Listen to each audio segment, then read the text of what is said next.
지난 시간에 이제 뭐 완전 경쟁에 대해서 말씀을 했고, 그리고 이제 마켓 파워를 이제 어떻게 하면은 이제 기업들이 마켓 파워를 가지게 되는지에 대해서 간단하게 설명했는데, 그 마켓 파워의 소스 간단하게 복습하고 계속 이어서 하도록 하겠습니다.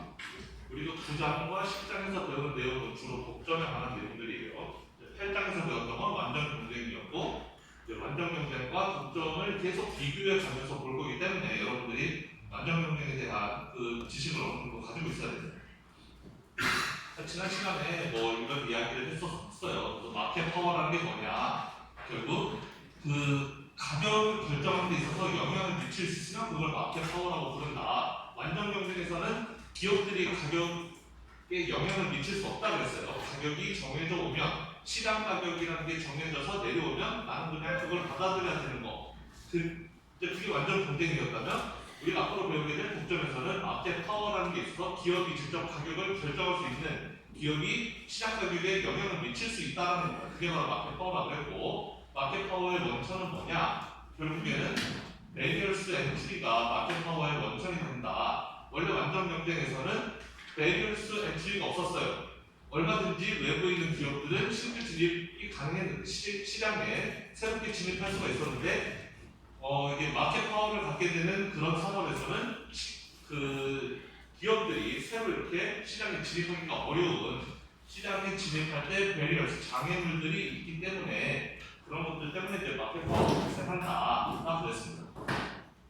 그래서 마켓 파워가 없는 완전 경쟁 시장 같은 경우에는 새로운 기업들이 시장에 들어오게 되면은 기업의 프로듀스 서플러스가 0까지 떨어지는, 그러니까 우리가 완전 경쟁에서 했던 이야기지만 어떤 시장 내에서 기업들이 이익을 보고 있어요. 그럼 그 단기적으로 이익을 볼 수 있지만 장기적으로 넘어가게 되면, 저 시장은 내가 지금 저 시장 안에서는 기업들이 여러 개의 기업들이 있는데 다들 이익을 보고 있구나, 나도 거기 같이 들어가서 장사하면 나도 이익 볼 수 있겠지 해가지고 이렇게 더 많은 기업들이 들어가고, 그러다 보면 공급이 늘어나서 결국 모든 기업들의 이익이 0까지 떨어지는, 그런 것이 완전 경쟁에서 장기 균형이었는데, 독점에서는 그렇게 새로운 기업들이 들어가지 못한다는 거예요. 뭐 여러 가지 이유 때문에, 베리얼스 엔트리가 존재하기 때문에 새로운 시장에 진입하려고 해도 뭔가 장애물이 있고 막 그래가지고 들어가지 못한다. 그렇기 때문에 프로듀스 서플러스를 보고 있는 기업들이, 그 시장 안에서 이익을 보고 있는 기업들이 어차피 새로운 애들이 못 들어오면 걔네들끼리 계속 해먹는다는 거죠. 인데피니트리하게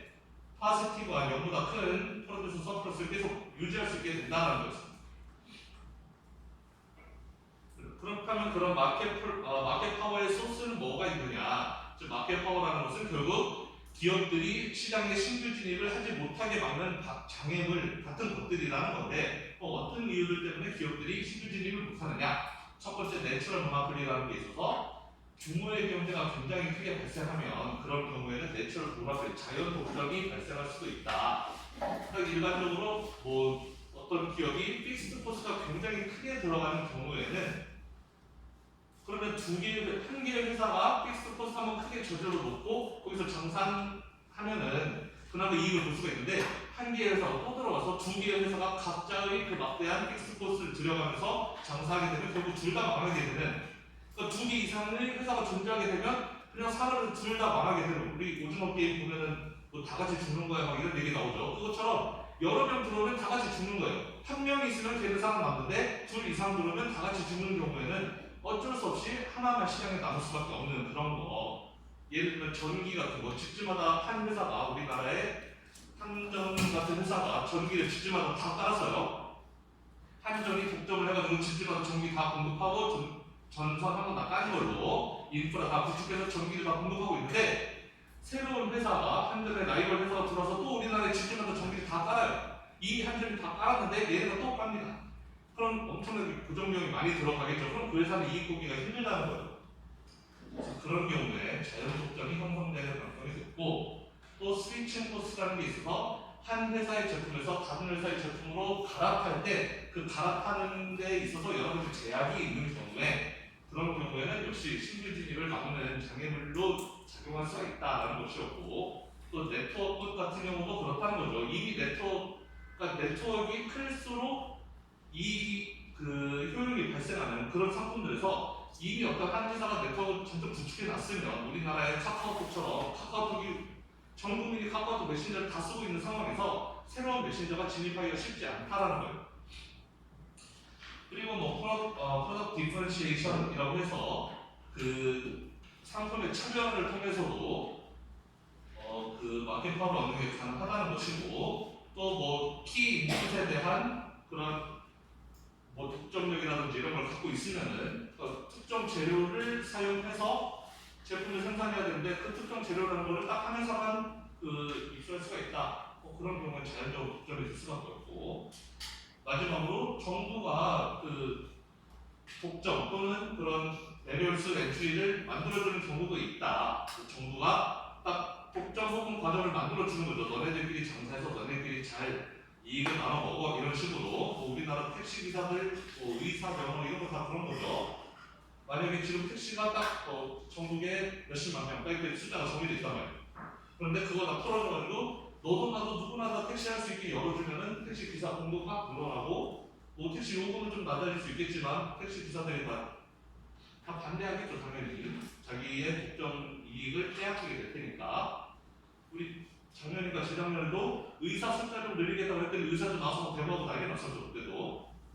그런 것도 역시 국가 전체적으로 보면은 의사 라이센스를 조금 쉽게 해서 의사들을 더 많이 늘리면 좋을 것 같긴 하지만, 의사 수가 좀 많이 늘어나게 되면 의사들이 의사 개개인들이 벌어들인 수익이 줄어드니까. 역시 의사 라이센스 이런 것도 정부의 레귤레이션 하에서 의사들이 어떻게 보면 독점적인 지위를 가지고 이익을 많이 챙기고 있는 그런 시장이라고 볼 수가 있겠습니다. 뭐 특허 같은 것도 그런 의미로 해석할 수가 있겠고요. 어쨌든 이런 것들로 인해서 마켓 파워라는 게 형성될 수가 있고, 마켓 파워의 소스는 여러 가지가 있는데, 어쨌든 이런 소스들을 통해서 마켓 파워를 가지게 되면 그러면 독점력이라는 걸 행사할 수가 있게 된다는 거예요. 그러면 이런 마켓 파워를 갖고 있는 회사들, 우리는 여기서는 독점을 우선 먼저 이야기할 텐데, 그럼 독점 회사가 있게 되면 시장 안에 회사가 단 하나밖에 없고 그 회사가 마켓 파워를 행사하게 되면 어떤 일이 발생하는지를 지금부터 이제 공부를 하겠습니다. 그러면 이제 마켓 파워 그리고 마지널 레비뉴랑 이게 이제 우리가 마지널 레비뉴를 계산하는 것부터 이제 출발이 될 텐데, 여러분 마지널 레비뉴는 뭔지 알죠? 토탈 레비뉴를 미분하면 뭘로? Q로 미분하면 이게 마지널 레비뉴예요. 그리고 우리 완전 경쟁에서 잠깐 배웠지만, 완전 경쟁에서는 마지널 레비뉴가 뭐였다? 마지널 레비뉴가 P라고 했었죠. 프라이스가 같아진다라는 걸 완전 경쟁에서 배웠고, 그리고 완전 경쟁할 때 또 하나 배웠던 거, 완전 경쟁과 관계없이 지금 뒤에 모시밖에 이야기하고 있는 건데, 프로핏 맥시마이제이션을 한다면은 모든 기업들은 MR과 MC가 같아지는 지점에서 생산해야지 프로핏 맥시마이제이션이 된다, 이윤 극대화가 된다, 그런 이야기를 했었습니다. 어쨌든 마지널 레비뉴라는 것들은 뭐 이런 내용들을 담고 있는데, 지금 우리는 거기서부터 출발할 거다라는 거예요. 자, 그러면 트루 모노폴리스는 마켓 디맨드 커브와 맞닥뜨린다라는 거죠. 일단 시장 안에 다른 컴퍼니의 포함이 없어요. 독점이라는 것은 시장 안에 회사가 하나만 존재하는 걸 의미합니다. 경쟁 회사가 없어요. 그래서 프라이스가 픽스 되어 있지 않고, 프라이스가 가격이 고정되어 있지 않다라는 걸 의미해요. 만약에 가격을 낮춘다면, 그러니까 만약에 물건을 더 팔고 싶다면 그냥 가격을 낮추면 된다라는 건데, 이게 뭔 소리냐면 밑에 거 읽어보면 이해가 쉬운데, 이게 그럼 완전 경쟁과 어떻게 다르냐? 완전 경쟁에서는 기업들이 as much as they want 만큼 팔 수가 있다는 거예요. 마켓 프라이스가 딱 주어지면, 완전 경쟁은 일단 시장에서 가격이 주어지면 그걸 받아들인다고 했잖아요.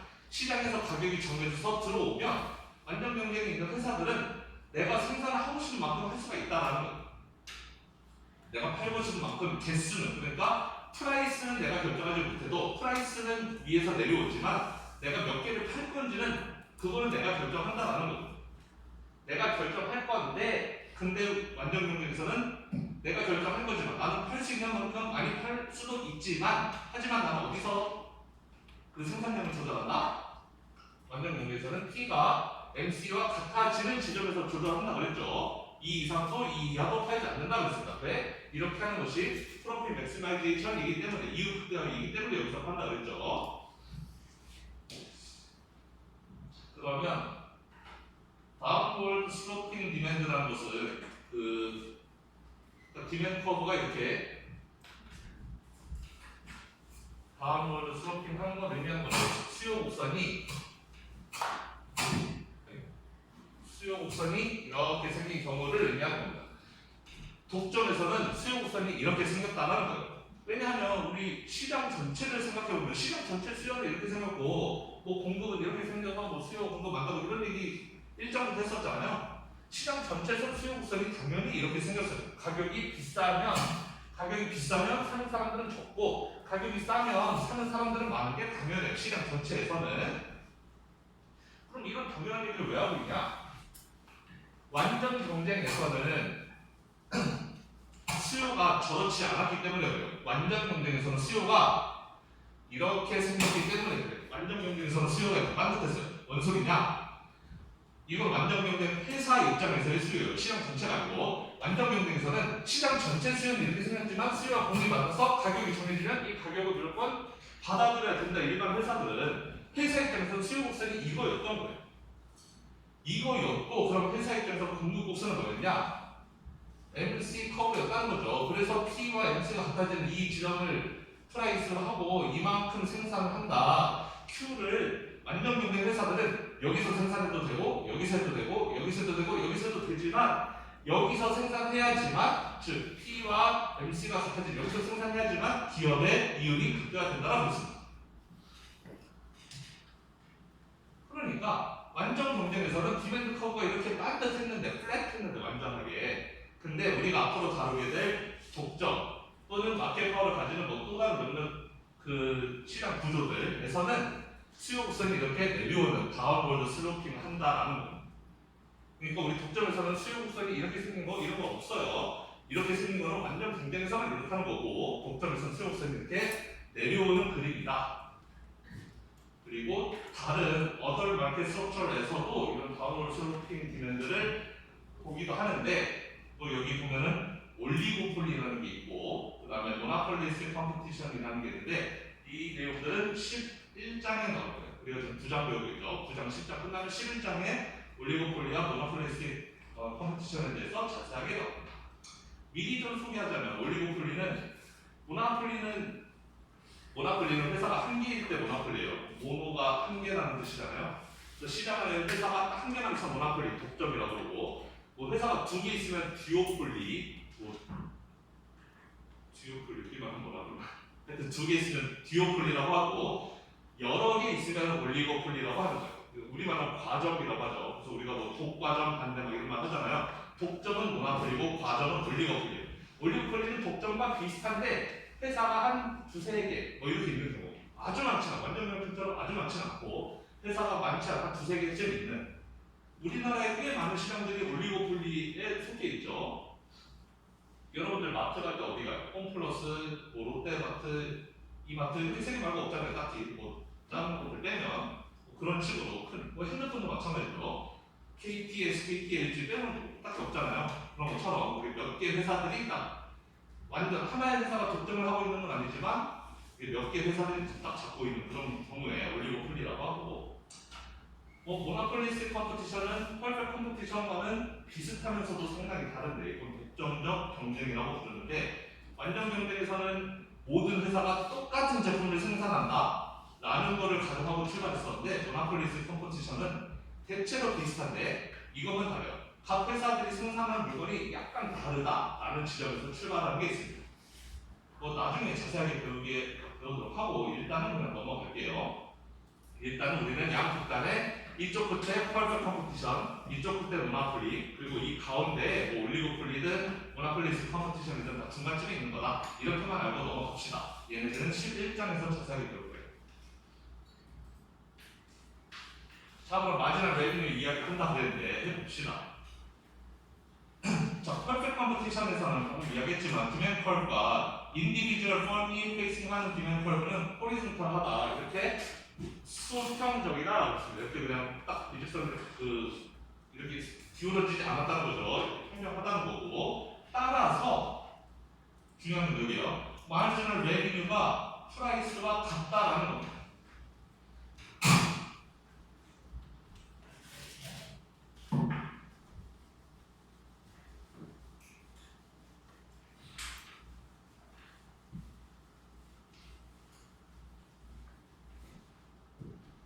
자, 앞에서 했던 얘기지만 완전 경쟁에서는 토탈 레비뉴는 프라이스 곱하기 퀀터티예요. 그런데 이 프라이스가 정해져 있어요. 디맨드 커브가 이렇게 따라 있잖아요. 그러니까 P가 딱 어느 숫자로 정해져 있다는 거예요. 완전 경쟁에서는 프라이스는 뭐 3, 프라이스는 뭐 5, 프라이스는 뭐 10, 뭐 이런 식이라는 거예요. 숫자로 딱 정해졌다는 거예요.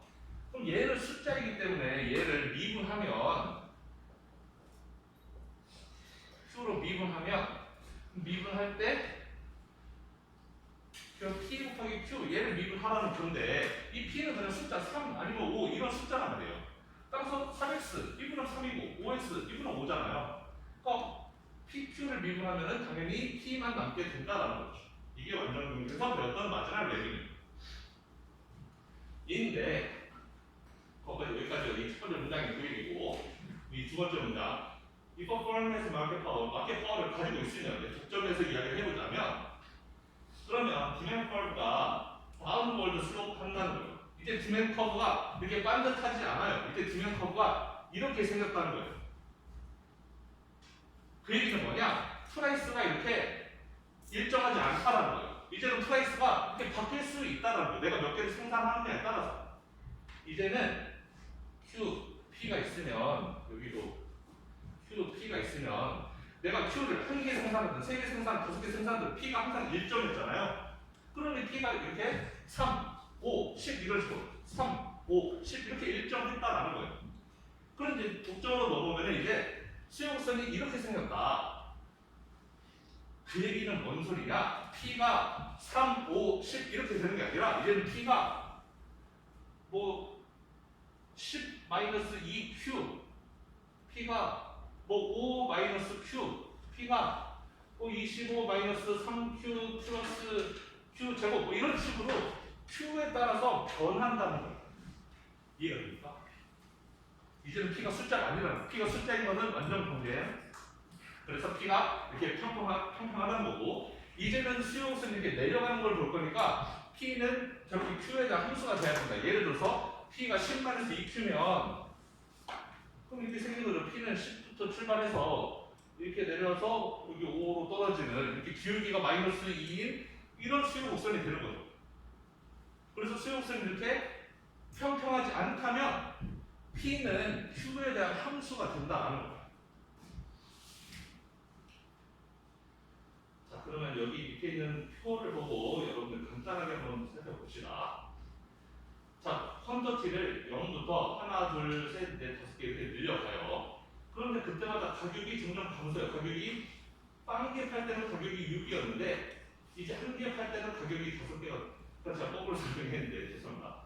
설명 이렇게 해야 되죠. 이게 수요 곡선인데 가격이 6일 때는 수요가 빵개고 가격이 5일 때는 수요가 1개고 가격이 4일 때는 수요가 2개고 이런 식으로 설명해야 되겠죠. 가격이 낮아질수록 수요가 당연히 더 많아지는 거니까 시장 전체적으로 보면 그래서 시장에서 가격이 내려갈수록 수요가 점점 더 많고 가격이 1달러씩 떨어질수록 수요는 한 개씩 더 늘어납니다. 당연한 거죠. 가격이 내려가면 내려갈수록 수요는 이렇게 점점 늘어난다는 거죠. 이렇게 내려간다는 거예요.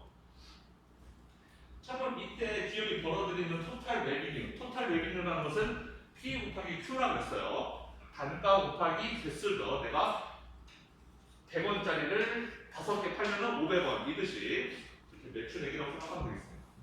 그럼 토탈 레비뉴는 P 곱하기 Q니까 여기가 Q, 여기 P니까 0 곱하기 6은 0, 1 곱하기 5는 5, 2 곱하기 4는 8. 뭐 이거 계산 누구나 할 수 있죠. 그래서 이렇게 P 곱하기 Q 하면 옆에 토탈 레비뉴가 나와요.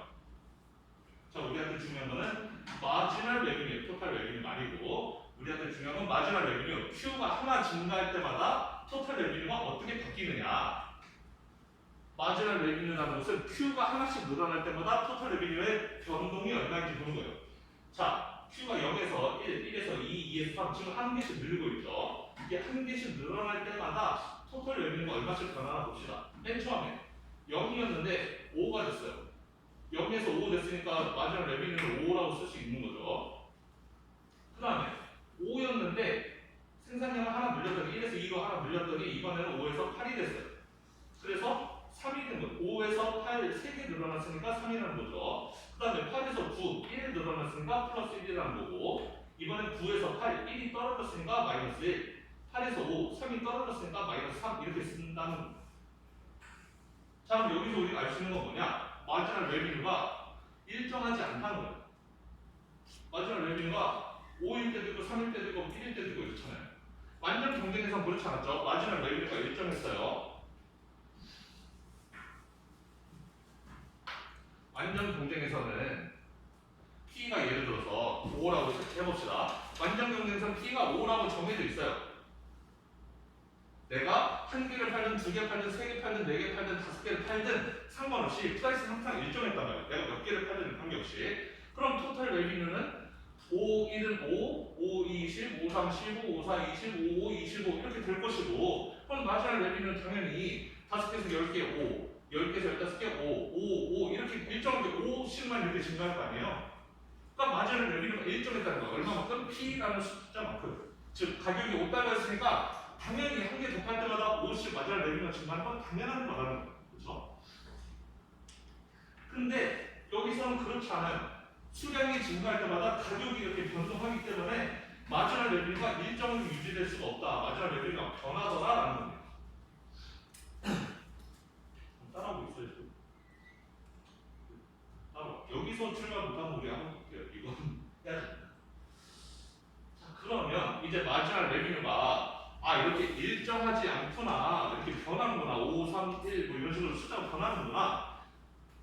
그럼 마지막 레비뉴가 이렇게 딱 어떤 숫자로 떨어지지 않는다는 건 감이 올 텐데,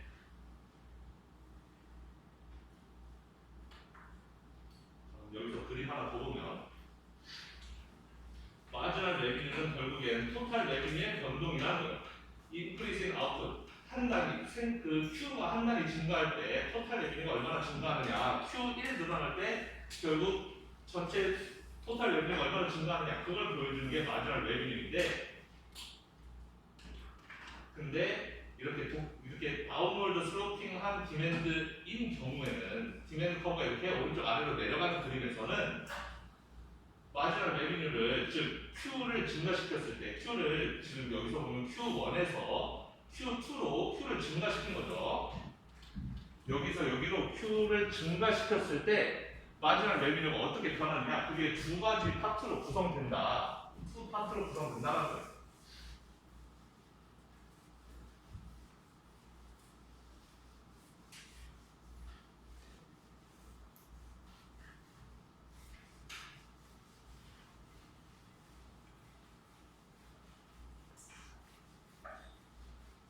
간단한 내용인데,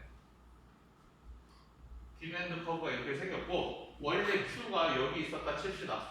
원래 Q가 여기 있었어요. 그러면은 독점인 경우에 P는 여기라는 거예요. 디맨드 커브에 따라서 생산하면 되니까 여기가 P라는 거죠. 자, 그럼 원래 여기에서 지금 현재 상태에서 지금 이 지점에서 생산한다면 Q가 여기, P가 여기라고 한다면, 그럼 이 회사가 벌어들이는 토탈 레비뉴는 P 곱하기 Q라고 했으니까, 그럼 여기 세로축이 P, 가로축이 Q니까 결국 이 넓이라는 거죠. 이 전체 넓이가 토탈 레비뉴라는 거죠. 만약에 5개 팔았고 300원이면 300원 곱하기 5에서 1,500원 어치가 이 회사가 벌어들이는 총 매출액이라는 거예요. 그런데 Q를 증가시켰어요. 한 단위 Q를 증가시켰습니다. 그래서 Q가 새롭게 바뀌었어요. 저기서는 Q2죠. Q1이고 P1이고 바뀌겠죠. 이제 Q2로 Q를 증가시켰으면 이제 프라이스가 낮아진다라는 거예요. 프라이스가 이렇게 낮아지게 됩니다. 자동적으로 변한다는 거죠. 시장의 수요가 이렇게 생겼기 때문에 내가 더 많이 팔고 싶다? 그러면 가격을 낮출 수밖에 없어요. 어차피 이 가격에 사는 사람이 이만큼, 이 가격에 사는 사람이 이만큼, 뭐 이런 식으로 수요가 정해져 있으니까. 자, 그러면 내가 이렇게 독점 기업이 Q를 이렇게 늘렸을 때, Q1에서 Q2로 바꿨을 때 새로운 토탈 레비뉴는 이만큼이다 라는 겁니다. 이제는 P2와 Q2를 곱한 이 사각형만큼이라는 거죠. 자, 그래서 토탈 레비뉴는 뭐냐? 원래 이렇게 생겼던 사각형에서 이렇게 옆으로 퍼진 사각형이 됐는데 그 변화량이 바로 마지막 레비뉴라는 거죠. 원래 토탈 레비뉴, 바뀐 후에 토탈 레비뉴, 비포 애프터. 그 중간에 그 차이가 마지막 레비뉴라는 건데 그럼 중간 차이가 어디 있느냐? 첫 번째 파트는 increase in total revenue associated with increase in sales. 그래서 여기를 말하는 거예요. 여기 이만큼 새로 생긴 게 있다. Q가 증가했기 때문에 기존에 팔지 못했던 거를 더 많이 팔아서 이만큼 늘어난 부분이 있다라는 것이고, 그 다음에 decrease in total revenue associated with the fall in market price라는 거죠. 가격이 비싸게 팔았을 때보다 지금 싸게 파니까 가격이 낮아졌기 때문에 잃어버린 부분이 있다는 거예요. 이만큼 잃어버리고 이만큼 새로 생겼다라는 거예요. 이해돼요? 이제는 특정 기업은 Q를 증가시키면은 토탈 레비뉴가 증가하는 부분도 있고 잃어버리는 감소하는 부분도 있다라는 거예요.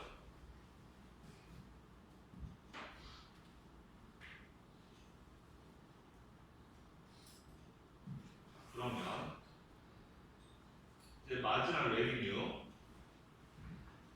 약간의 미분을 해볼 텐데, 여러분들이 중학교 때 배운 미분 공식을 알고 있으면 좋은데 모르고 있으면 좀 생소할 수도 있습니다.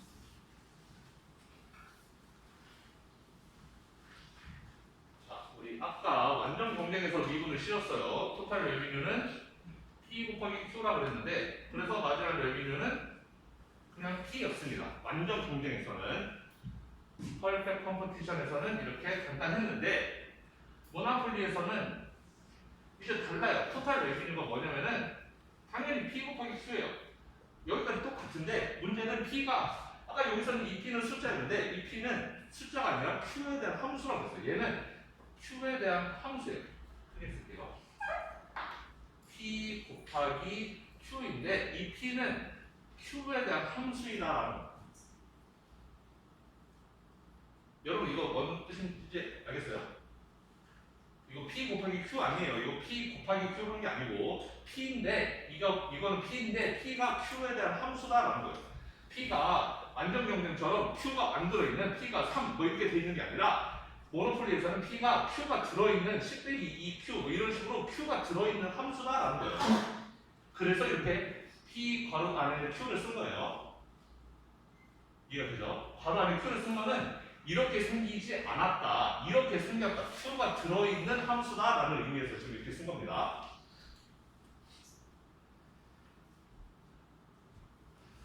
자, 그러면 우리는 이렇게 생긴 함수를 지금 미분을 해야 돼요. 이렇게 생긴 애를 이제는 Q로 미분을 해야 됩니다. 토탈 레비뉴를 Q로 미분을 해야 되는데,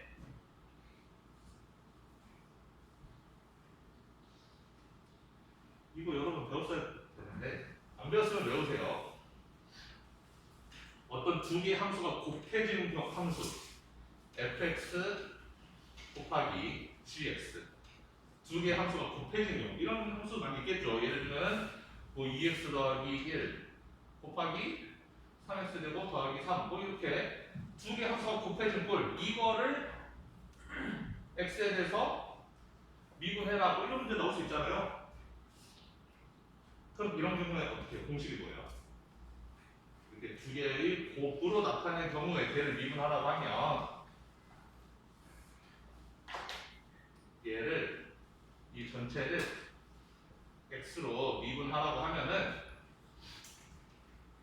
그러면 그건 어떻게 하면 되느냐? 일단 f를 미분하고 거기에 gx를 그냥 곱해요. 미분 안 한 거를. 그 다음에 더하기, 이번엔 f는 그냥 쓰고 곱하기 g를 미분한 거를 곱해줍니다. 이 공식 본 적 있는 사람? 뭐야, 다 그랬어? 괜히 그래, 그러네. 이거 쉬웠대. 아, 그럼 이거 알면 쉬워요. 그러면 얘도 똑같아요. 얘는 지금 이것도 Q에 대한, 우리는 Q로 미분할 건데 얘도 Q에 대한 함수고 얘도 Q가 있으니까 Q니까 얘도 Q에 대한 함수잖아요. 결국은 fx 곱하기 gx라고 생각하고 미분을 하면 된다라는 거예요. 자, 그러면은 앞에 거 미분 곱하기 뒤에 거, 뒤에 거 미분 곱하기 앞에 거, 이거 더하라고 했으니까 그 방식을 그대로 따라가면 됩니다.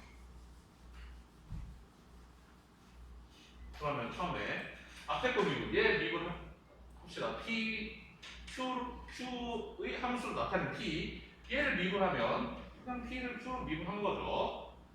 그거 미분한 거, 앞에 거 미분 곱하기 q, 뒤에 거 그대로 쓰라고 했어요. q 쓰고, 이번엔 더하기, 앞에 거는 그대로 쓰고, 앞에 거는 p 그대로 쓰고, 이번엔 뒤에 걸 미분하래요. q를 미분해. q를 q로 미분하면 1이겠죠. x를 x로 미분하면 1이듯이. 그래서 이렇게 저 식이 나온 거예요. 그래서 얘는 p를 q로 미분한 거에 q 곱한 거 더하기 p 이렇게 된다라는 거예요. 그래서 완전 공정에서는 얘만 있었는데 마지막 레비뉴는 p였는데, 이제는 독점 아니라 다른 다운로드 스로핑 하는 디맨드를 맞닥뜨리는 회사들은 이것까지 붙은 이 전체가 마지막 레비뉴가 된다라는 거예요. 미리 좀 결론을 이야기하자면 MI equal MC는 제일 중요한 거였죠. 프로핏 맥시마이제이션 컨디션이라고 했어요. 이게 맞춰져야지 이후 극대화가 된다는 거였는데, 옛날에 완전 경쟁에서는 MR이 P였으니까 P는 MC 이렇게 했지만, 이제 독점에서는 MR이 P가 아니죠. 지금 P 말고 또 두는 게 있어요. 그러니까 애초에 얘는 성립 안 하는 거예요. 여기까지만 성립하는 거고 P가 얘랑 같다는 성립하지 않는다. 독점에서는.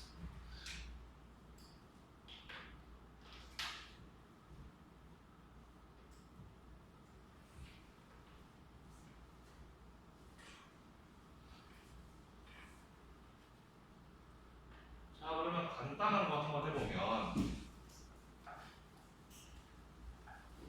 간단하면서도 우리가 앞으로 가장 많이 보게 될 형태일 텐데, 만약에 디맨 커브가 P는 A-BQ 이렇게 생겼다. A도 B도 그냥 어떤 숫자죠. 예를 들면 10-2Q 뭐 이런 식으로 A, B는 특정 숫자인 디맨 커브가 이렇게 생겼어요. 그럼 여기서 마지널 레비뉴 여러분들이 구할 수 있다라는 거예요. 어떻게 구하느냐? 자, 일단 토탈 레비뉴부터 구해봐야 돼. 토탈 레비뉴는 뭐다? P 곱하기 Q다. 그런데 P가 뭐라고? P는 A-BQ 라고 했고, P가 A-BQ라고 앞에 써놨죠. P는 A-BQ 곱하기 Q를 하면 되니까, 그러면 A 곱하기 Q는 AQ 빼기 BQ 곱하기 Q는 BQ 제곱 이렇게 된 거죠. 토탈 레비뉴 구했죠. 토탈 레비뉴는 AQ 마이너스 BQ 제곱이 간단해요. A 마이너스 BQ P에서 Q를 곱한 것 뿐이에요. 그러니까 Q 하나씩 더 붙이면 여기 Q 붙이고 여기 Q 붙이고,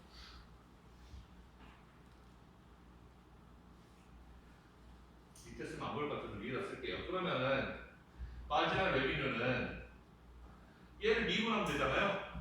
AQ를 Q로 미분한 거예요. A죠. Q만 없어지면 되는 거니까. 그 다음에 마이너스 BQ 제곱, Q 제곱 미분한 거죠.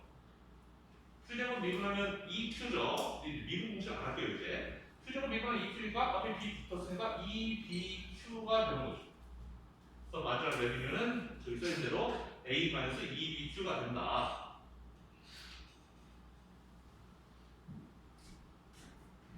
만약에 디맨드 커브가 A-BQ라는 여기가 A고, 이렇게 이 기울기가 마이너스 B인 이렇게 생겼다는 거잖아요. 이게 디맨드 커브라는 거죠. 그러면 디맨드 커브는 A-BQ, A부터 출발, Y 절편이 A이고 여기 기울기가 마이너스 B인 이 직선이 수요 우선이라면, 그럼 그때 마지막 레비뉴는 출발점 똑같아. A에서 출발하는 거 똑같은데 기울기가 마이너스 B가 아니라 마이너스 2B 2배가 돼요. 이제는 여기서 똑같이 출발하는 건 맞는데 기울기가 2배가 돼서 여기가 마이너스 2B인 이렇게, 이게 MR은 이렇게 생겼다라는 거예요. 수요 곡선이 이렇게 직선이면 우리는 아마 앞으로 대부분은 직선 경우만 볼 거예요. 수요 곡선이 이렇게 직선이면 마지막 레비뉴는 똑같은 점에서 출발하는데 기울기가 2배로 빨라지는 그런 직선이 된다.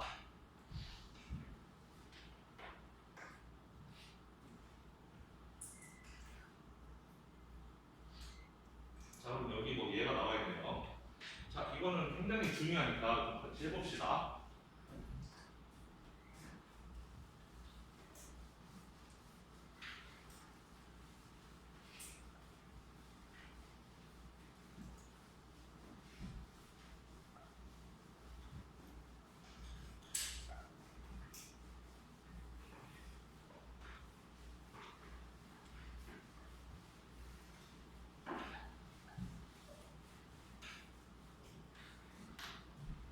그러면 디맨드 커브가 나와 있네요. Q는 200-T, Q는 200-T라고 나와 있는데 여러분 항상 제일 먼저 해야 될 일은 우리는 아까 할 때 토탈 레비뉴를 뭘로 미분하죠? 우리 Q로 미분하잖아요. 얘를 Q로 미분해야지 마지널 레비뉴잖아요. T로 미분하는 게 아니라 우리는 Q로 미분할 거예요. 따라서 모든 걸 다 Q에 대한 함수로 바꿔줘요. 이렇게 Q는 P에 대한 함수, 우리 이건 관심이 없어요. 우리는 P를 Q에 대한 함수, 토탈 레비뉴를 P 곱하기 Q인데 이 P를 Q에 대한 함수로 만들어줘야 된다는 거예요. 그래야지 Q로 미분을 하죠. Q가 없는데 어떻게 Q로 미분해요? Q가 있어야 Q로 미분하죠. 따라서 이 P를 Q에 대해서 나타내줘야 한다. 첫 번째 할 일은 얘를 P 왼쪽으로 보내고 Q는 오른쪽으로 보내고 그래서 P는 200-Q 먼저 이걸 만들어주는 게 첫 번째 할 일. 그러면 우리는 사실 여기서 바로 MR을 구할 수 있긴 해요. 왜냐면 앞에서 뭘 배웠으니까 바로 전에 디맨드 커브가 A-BQ인 경우에 마지널 레비뉴는 똑같이 A 마이너스 2BQ 여기가 마이너스 1이었으면 여기는 마이너스 2Q가 된다는 거죠. 사실 이렇게 된다는 걸 알고는 있지만 그래도 계산을 한번 해봅시다. 자, 여기서 우리가 두 번째로 해야 될 일은 토탈 레비뉴를 구하는 거죠.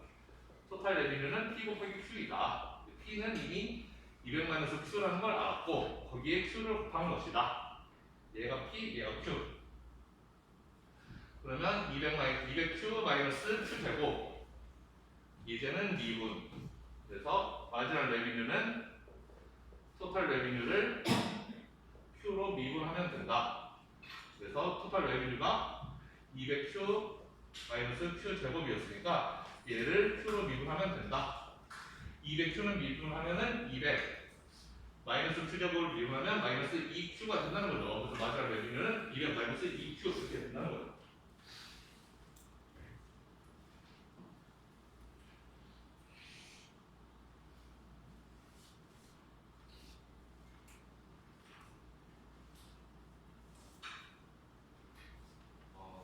이 정도의 산수는 어렵진 않죠.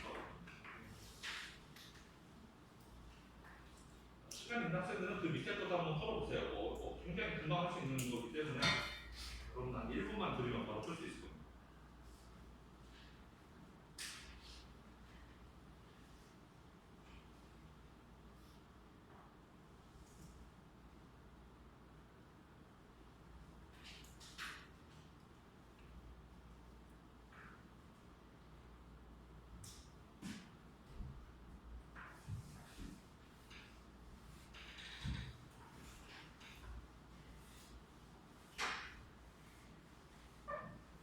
그럼 두 번째 문제. Q는 100-2P래요. 우리는 이 상태로는 가만두지 않는다고 했죠. 우리는 항상 Q에 대한 함수로 바꿔줘야 된다. Q로 미분할 거기 때문에. 그래서 얘를 바꿔줘야 된다. P에 대한 함수로. 그러면 P 왼쪽 오고 Q 오른쪽 하면은 이 P는 100-Q니까 얘는 P는 50-2분의 1 Q라는 걸 알 수가 있죠.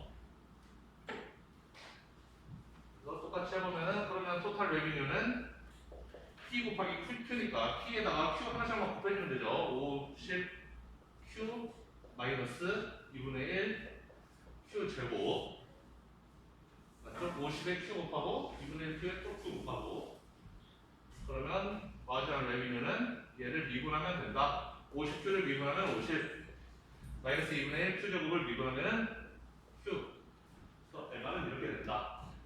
Q가 10일 때 MR은 마지막 레비뉴는 어떻게 되느냐? 여기다 10 집어넣으면 되죠. 50에서 10 집어넣으면 10 빼면 40이겠네요.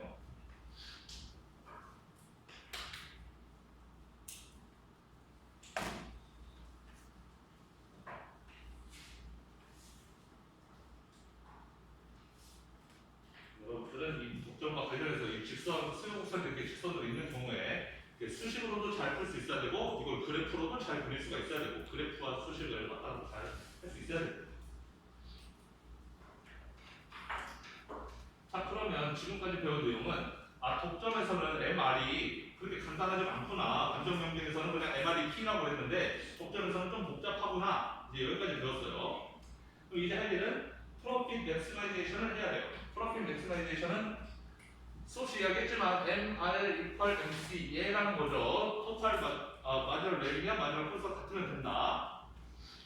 그래서 이 조건을 맞추면 되는데 자, 펄스 마켓 파워 마켓 파워가 있는 회사들도 독점 기업들도 똑같이 프로핏을 맥시마이즈 할 거라고 우리는 가정한다라는 거예요. 얘네들도 바보가 아니니까 당연히 이윤 극대화를 하고 싶어 할 것이고 완전 경쟁이든 독점 기업이든 무슨 종류의 기업이든 간에 모든 기업들은 다 이윤 극대화를 하고 싶어 할 거다라는 거예요. 그런데 그 이윤 극대화 방식이 약간 달라질 수밖에 없다. 왜냐하면 퍼펙트 컴퍼티션에서는 P는 MR이었는데 여기 독점 기업에서는 unlike in perfect competition, perfect competition과는 다르게 완전 경쟁과는 다르게 MR과 P가 다르기 때문에 약간 문제 푸는 방식이 달라질 수밖에 없다라는 거예요.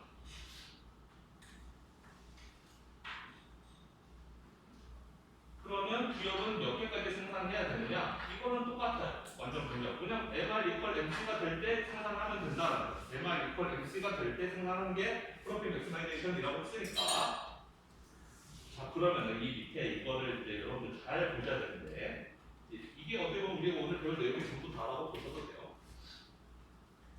Three steps to determining the profit maximizing quantity of production. 그래서 독점 기업이 프로핏 맥시마이제이션 할 때 퀀터티를 얼마나 정하는지 그거를 우리가 어떻게 계산할 건지 그 스텝을 알려주는 겁니다. 아주 친절하게 알려주고 있어요. 자, 맨 처음에는 디맨드 커브로부터 마지널 레비뉴 커브를 그려라 라는 거예요.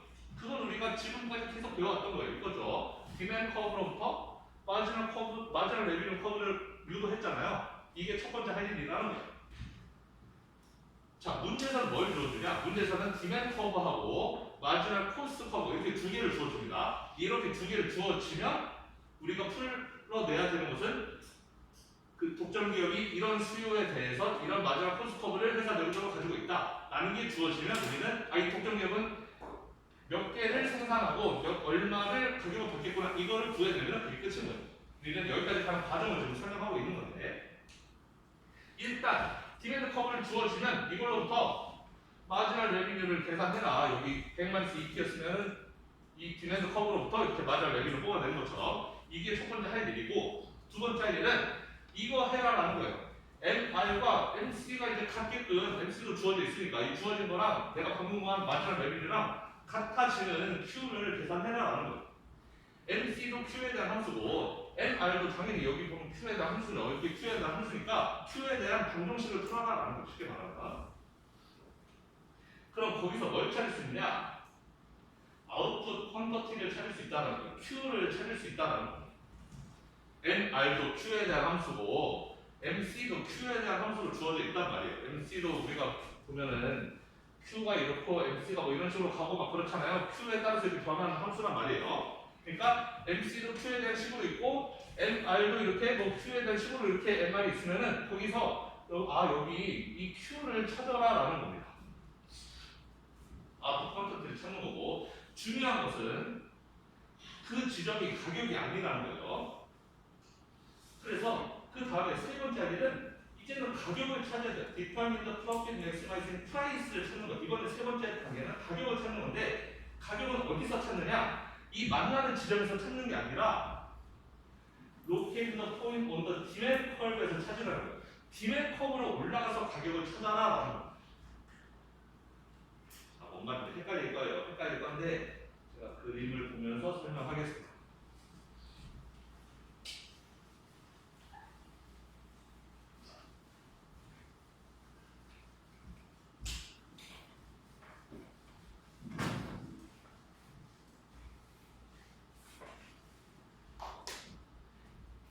자, 그럼 이 문제는 디맨드 커브가 주어져 있네요. 디맨드 커브는 Q는 200 마이너스 0.2p. 우리는 이런 식으로 생겨있으면 이거 마음에 안 든다고 했죠. 이거 고쳐야 돼요. P를 Q에 대한 함수로 고쳐보면은 P는 1000 마이너스 5Q 이렇게 되겠죠. 이렇게 보내고 하고 하면은 자, 그래서 디맨드 커브 주어졌고 그 다음에 또 하나 주어져야 되는 게 마지막 코스예요. 지금 여기 보면 assume that F's 마지막 코스 is 여기 200이네요. 그래서 마지막 코스는 그냥 200이에요. Q와 관계없이 200으로 일정하다는 거죠. 컨스탄트 200이니까 Q에 대한 함수로 나타내도 되지만 그냥 Q가 없는 거예요. 그냥 MC는 그냥 일정하다고 가정한 거예요. 자, 그러면 문제에서 이렇게 디맨드 커브가 주어져 있고 마지막 코스가 이렇게 주어져 있는 경우에 이 3스텝스를 한번 해보겠습니다. 첫 번째 할 일, 디맨드 커브로부터 마지막 레비뉴 커브를 그려라. 일단 이거부터 그림 그려볼게요. 한번 이 그림부터. 그럼 디맨드 커브는 1000에서 시작해서 기울기 마이너스 5로 내려오니까 1000에서 시작해서 T가 1000부터 시작해서 200에 떨어지는 이런 그림이겠네요. 이게 디맨드 커브겠죠. 빤듯하지 않아서 죄송합니다. 디맨드 커브고 그 다음에 마지막 코스는 200으로 일정하네요. 여기가 1000이었는데 한 200 여기쯤 되면 마지막 코스는 이렇게 일정하다. 이게 마지막 코스라는 거죠.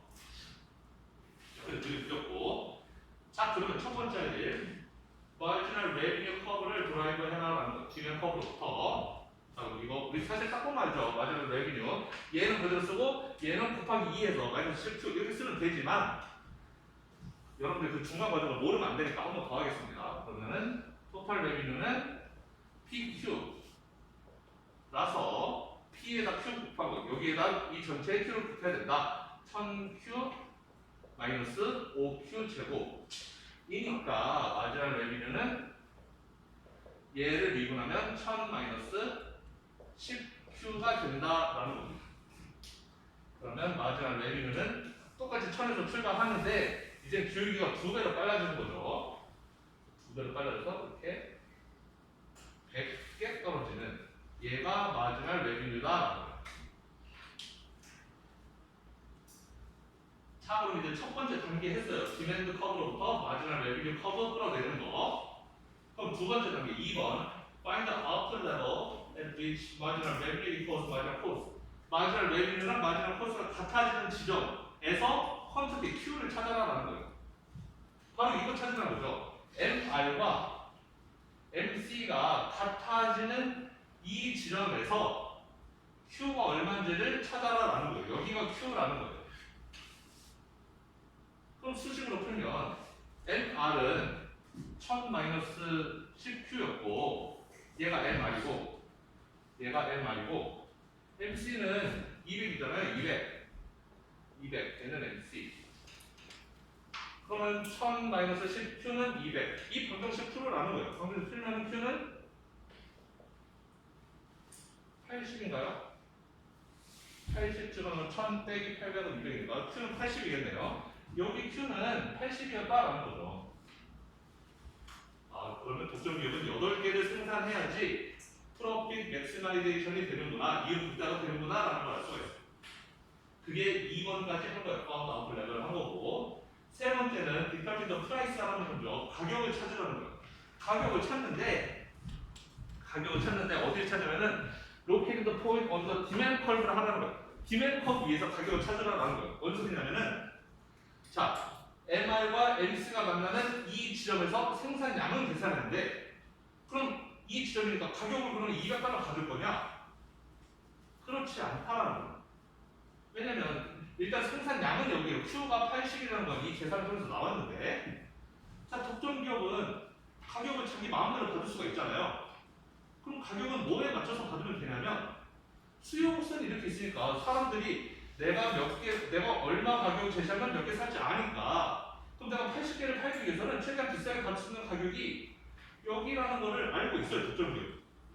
그렇잖아요. 이 디맨드 커브라는 게 내가 이 가격을 제시하면 그러면은 이만큼 80개 사주겠구나. 이걸 이미 독점 기업은 알고 있는 거잖아요. 이렇게 비싸게 팔 수 있는데 200에 팔면 바보죠. 그렇죠? 그러니까 MR과 MC가 같아지는 지점에서 우리가 찾는 건 Q뿐이고, Q만 여기서 찾는 거고, Q를 여기서 찾았으면 그 다음에 프라이스, 독점 기업이 커스터머에게 제시하는 가격은 여기 디맨드 커브까지 올라와서 여기서 찾아라는 거예요. 가격은 여기 있다라는 거예요. 그럼 가격을 구하기 위해서는 다시 디맨드 커브로 가라는 거죠. P는 1000-5Q였는데 우리는 Q를 80개만 생산할 거예요. 80개만 생산할 거니까 그럼 1000에서 58, 40, 400을 빼니까 600이구나. 여기 가격은 600달러구나 라는 걸 알 수가 있다라는 거예요. 그래서 600이라는 가격을 본다는 거예요. 다시 한번 요약해서 빨리 설명하면, 문제에서 주어진 거는 디맨드 커브와 마지막 코스트 커브다. 근데 우리가 첫 번째 해야 될 일은 일단 디맨드 커브로부터 마지막 레비뉴를 그려야 되고, 그다음에 두 번째 할 일은 마지막 레비뉴와 마지막 코스트가 만나는 이 Q를 찾아라. 여기 Q 80인 거를 이걸 찾아라라는 게 두 번째 할 일. 세 번째 할 일은 이 Q를 찾았으면 여기서 디맨드 커브로 쭉 올라가서 여기가 독점 기업이 제시하는 가격이다. 이게 세 번째 할 일이라는 거예요. 이 과정만 거치면 독점 관련된 문제는 다 풀 수 있다. 오늘 수업 거의 다 한 거예요, 이걸로. 이게 제일 중요한 내용이니까 이거 절대 까먹으시면 안 됩니다.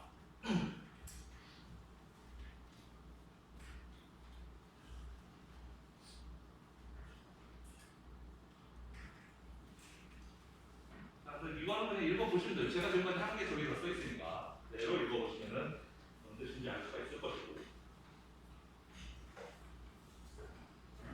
자, 이번에는 그래서 말컵이라는 거에 대해서 한번 알아볼 건데, 이게 뭐냐면 독점 기업들은 마켓 파워를 가진다고 했잖아요. 시장에서의 독점력을 행사한다는 거예요. 그 독점력의 크기를 그러면 우리는 어떻게 매저 측정할 것이냐.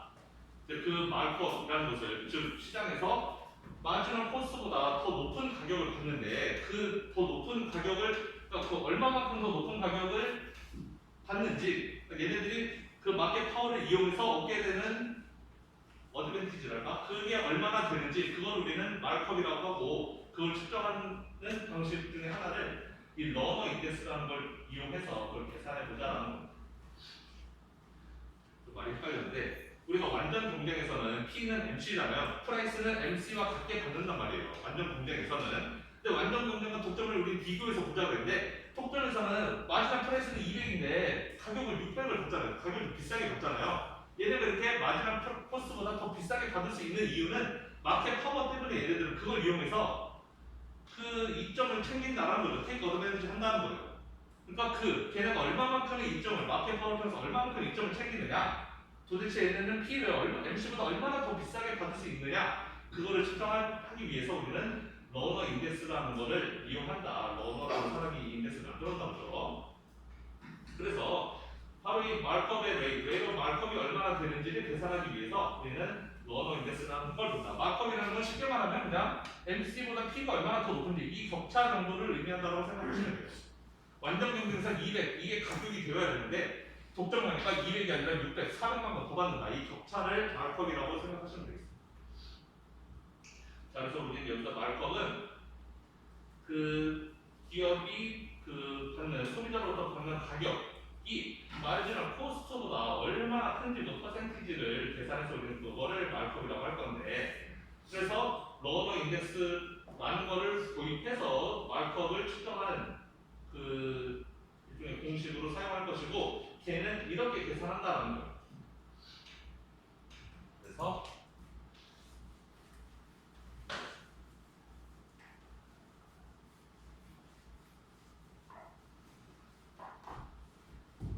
그냥 러너 인덱스라는 것은 간단하게 P가 MC보다 얼마나 큰지 이 차이가 이제 그 마크업을 이야기하는 건데 그거를 퍼센트로 나타내야 되니까 원래 P에 비해서 이게 몇 퍼센트인지 이거를 보겠다는 거예요.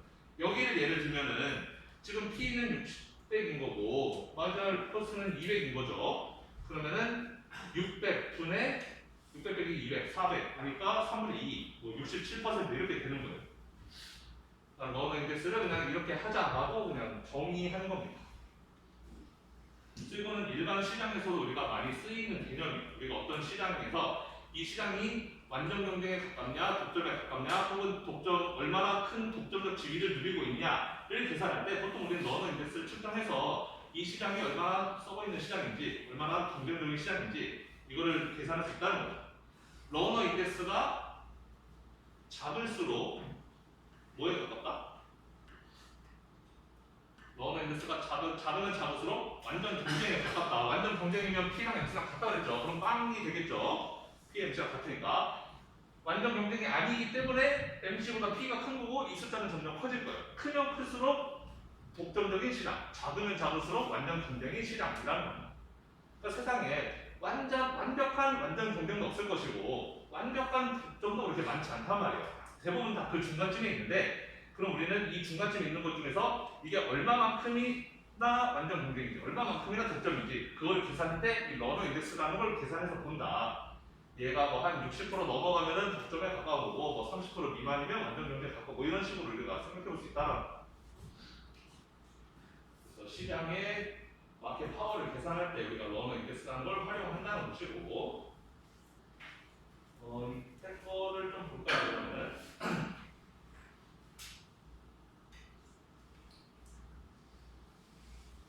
그러면 러너 인덱스가 적은데 러너 인덱스가 뭐랑 같냐면 저렇게 해도 되지만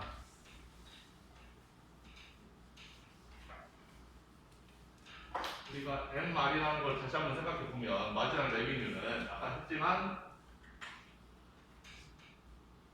P를 Q로 미분한 거 곱하기 Q 더하기 P 얘가 마지막 레비뉴라고 했어요. 이 위에 책을 보면 여기서 그랬죠. P 더하기 dP분의 dQ 곱하기 Q 이렇게 쓸 수 있다고 했습니다. 그러면 얘를 이렇게도 한번 써보죠. dQ 곱하기 dP분의 dP 곱하기 P분의 Q 곱하기 P 더하기 P 이렇게도 쓸 수 있겠죠.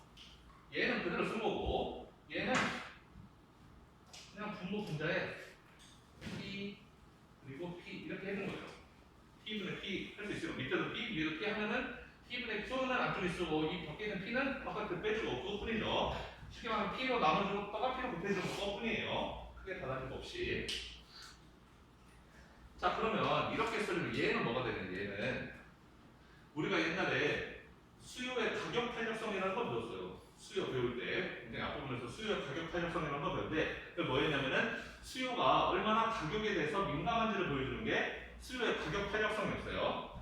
수요가 이렇게 생기면 굉장히 민감한 걸 그랬죠. 우리가 이럴 때 우리는 탄력성이 높다, 탄력적이다, 일레스틱하다 이런 표현을 썼었습니다.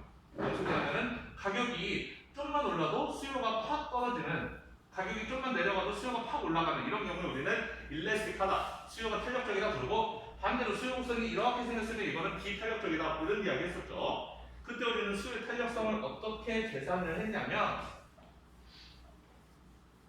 제가 너무 말이 빠른가요? 나만 너무 혼자 너무 빠르면 그 유튜브에 느린 배속으로 보시면 하여튼 수요의 가격 탄력성은 퍼센티지 체인지 인 프라이스 그러니까 프라이스가 1% 변할 때 수요가 몇 퍼센트 변하는지 이렇게 계산을 했단 말이에요. 이 아랫부분은 프라이스가 1% 퍼센티지 체인지 인 프라이스예요. 가격이 1% 변할 때 여기 위에는 퍼센티지 체인지 인 퀀티티인 거죠. 수요가 퀀티티가 몇 퍼센트 변하는지 그걸 보는 게 수요의 가격 탄력성이었어요. 얘를 조금 풀어서 쓰면은 dp분의 dq 곱하기 q분의 p 이렇게도 쓸 수 있는 거죠. 분모 얘 곱해서 분모로 내려가고 얘 곱해서 분자로 올라가는 식으로 계산하면 이렇게 써놓고 보니까 얘랑 얘는 비슷한 거죠. 정반대의 분모 분자가 바뀌어있는 형태라는 걸 알 수가 있죠. dq, dp 잘 바뀌어있고 여기도 바뀌어있고 즉 여기 있는 이 부분은 수요의 가격 탄력성 분의 1이라는 거 역수라는 거죠.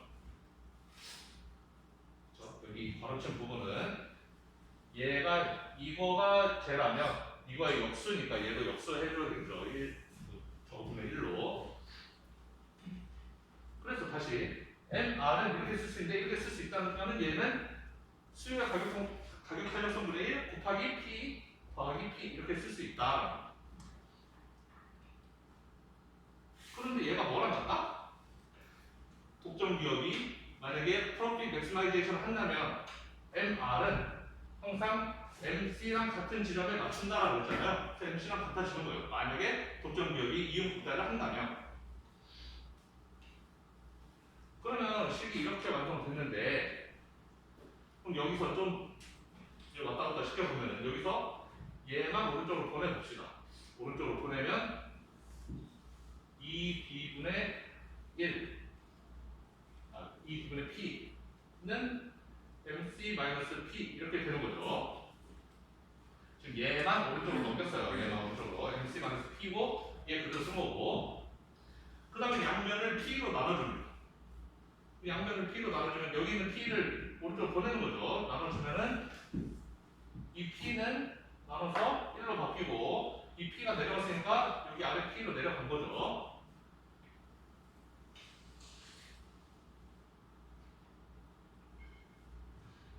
이렇게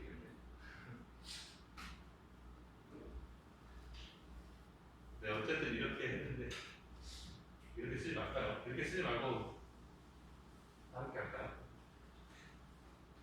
이렇게 합시다.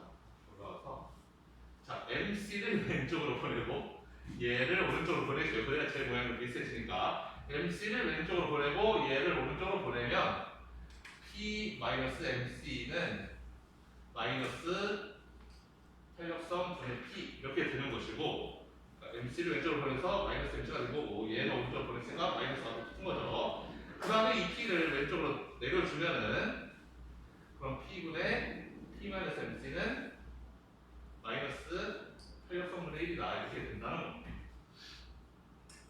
아까 한번 비슷한데 부호가 바뀌어서 하여튼 그래서 독점 기업이 이윤 국자를 한다면 결국 아까 이야기했던 러너 인덱스는 결국 탄력성만 알면 우리는 바로 계산할 수 있다라는 거예요.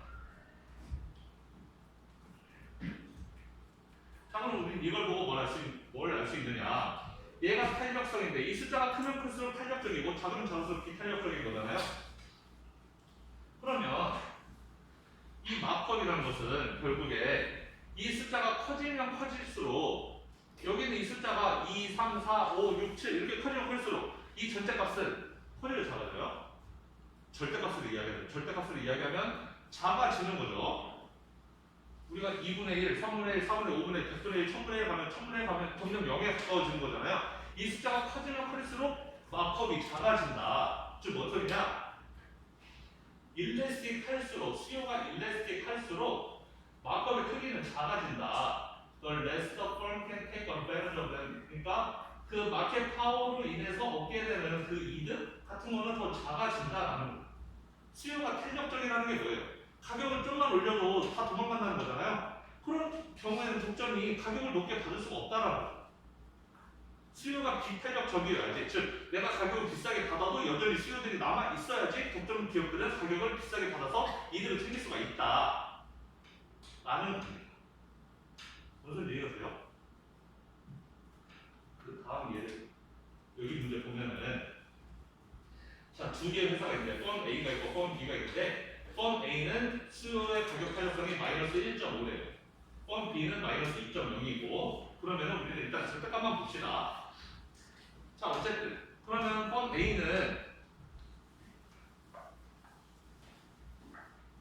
지금 러너 인덱스는 이렇게 마이너스 붙여서 수요의 그 가격 탄력성 분의 1이라는 건데 어차피 이 값이 마이너스니까 사실 이 값은 무조건 마이너스죠. 왜냐하면 수요 곡선은 이렇게 내려가는 그림이니까 P가 올라가면 Q는 무조건 내려가기 때문에 이 값은 항상 마이너스라서 마이너스에 여기 마이너스 합치면 어차피 플러스로 바뀌게 되는 거죠.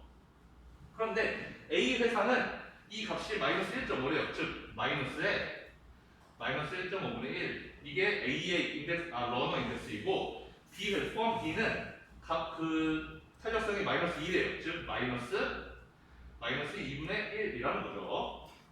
그럼 사실 마이너스에 마이너스가 얘네 둘은 마이너스들끼리는 다 없어져도 되는 거고 결국 왼쪽은 러너 인덱스가 3분의 2니까 뭐 0.67이라는 거고 얘는 러너 인덱스가 0.5라는 거죠.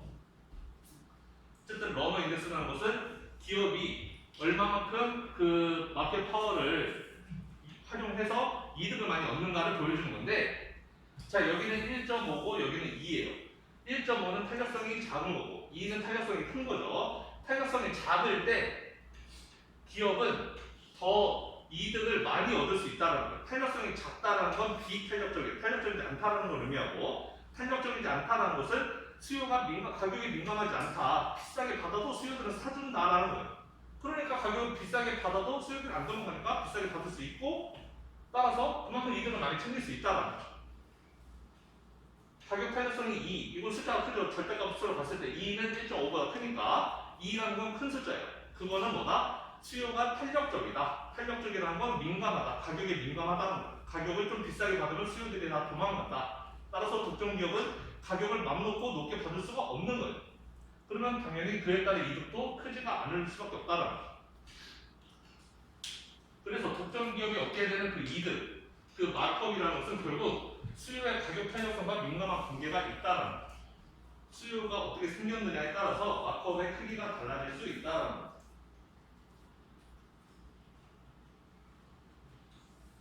오늘은 여기까지만 하고 다음 시간에 또 이어서 하도록 하겠습니다.